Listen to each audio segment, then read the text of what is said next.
Selain menyatakan perang terhadap narkoba, bangsa Indonesia juga menegaskan untuk perang melawan terorisme. Keberagaman suku dan agama di Indonesia akan terancam jika terorisme mengganggu ketahanan negara.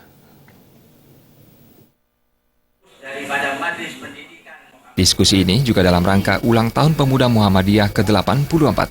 Beberapa pembicara hadir dalam diskusi ini, diantaranya Ketua KNPI Bali Nyoman Antaguna dan anggota Komisi 3 DPR RI Putu Sudiartana.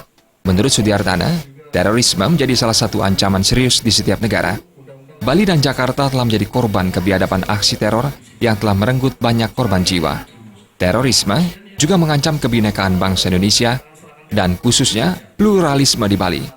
Heterogenitas penduduk Bali saat ini ditambah denyut nadi pariwisata yang tumbuh pesat, mengundang banyak manusia dengan berbagai tujuan dan kepentingan datang ke Bali. Oleh karena itu, politisi Partai Demokrat ini mengajak seluruh komponen masyarakat Bali untuk tetap siaga dan waspada terhadap gerak-gerik teroris maupun paham radikal yang dapat mengancam keamanan dan rasa nyaman kehidupan masyarakat.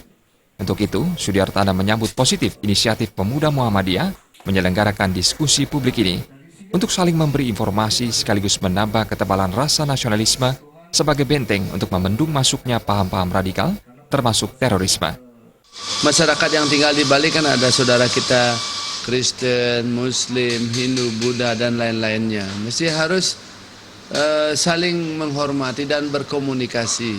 Lakukan atraksi-atraksi pertemuan tokoh-tokoh agama yang ada di Provinsi Bali, sehingga tidak ada tafsiran yang negatif untuk memahami kepercayaannya masing-masing. Karena negara ini terbentuk atas kebinekaan itu, kita bersatu. Nah, apa yang ada di Provinsi Bali ini seperti Pemuda Muhammadiyah yang memang memiliki ide-ide yang positif. Saya minta kepada saudara-saudara Pemuda Muhammadiyah dan ulama-ulamanya, bila mana ada masukan terhadap penyusunan DIM undang-undang terorisme, silahkan disampaikan secara tertulis maupun datang ke DPR RI untuk dijadikan acuan atau perubahan yang positif untuk negara yang kita cintai ini. Sudiartana berharap ada banyak pemikiran dan gagasan dari berbagai elemen bangsa untuk penyempurnaan draft undang-undang terorisme.